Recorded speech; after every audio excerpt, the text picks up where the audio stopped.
So today's video is going to be an update on the implementation process for the new rule allowing for saliva to be used for drug testing for certain federally regulated safety sensitive individuals. And if you're not familiar exactly with what I'm talking about, I recently did a video on the new rule allowing saliva to be used alongside of urine testing when conducting a drug test, again, for certain safety sensitive individuals.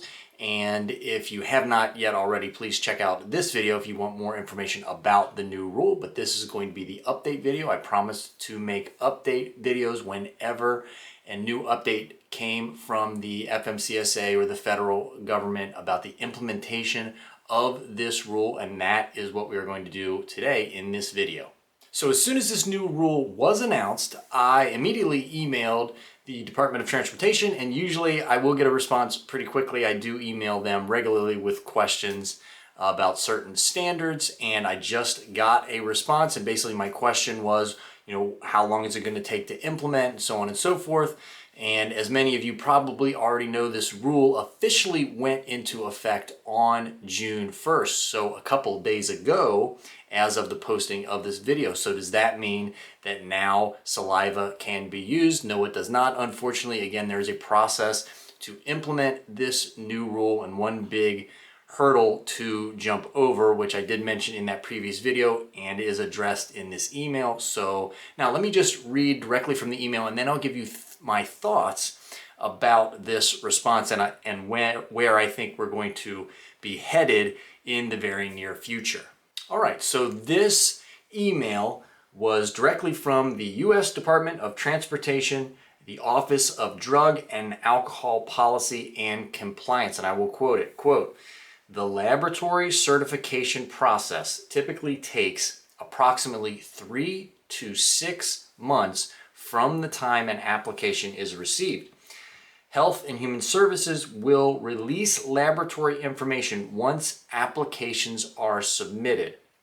These labs will undergo the certification process to ensure they meet the required standards and guidelines for conducting accurate and reliable oral fluid testing," unquote. So in my opinion, there's a couple key points here.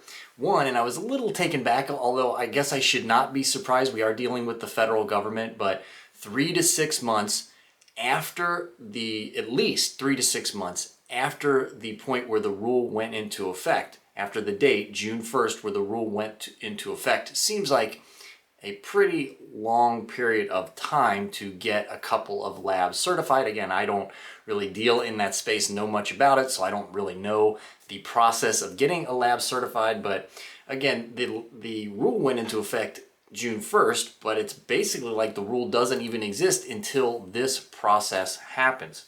So that's number one, is it's at least going to be 3 months from now, possibly 6 months, maybe even longer, until this rule can be fully implemented. So we're stuck with urinalysis for the time being. And the second point that I think is important in this email, in this response, is that they state that HHS, Health and Human Services, will release laboratory information once applications are submitted. And HHS has not released any information about laboratories. So my assumption is to this point that we haven't even gotten to the point where laboratories have submitted applications to go through this regulation process. So it could even delay it further. So I'm thinking that potentially we're not going to be seeing saliva testing becoming an option through 2023, at least, unfortunately. So that's the update for today, short and sweet, not a real positive update as far as the time frame goes, but I will continue to make these update videos whenever I hear anything new from the FMCSA or the federal government. So if you're interested in these updates, please stay subscribed, make sure the bell notification icon is turned on. All right, until next time, everybody, stay safe.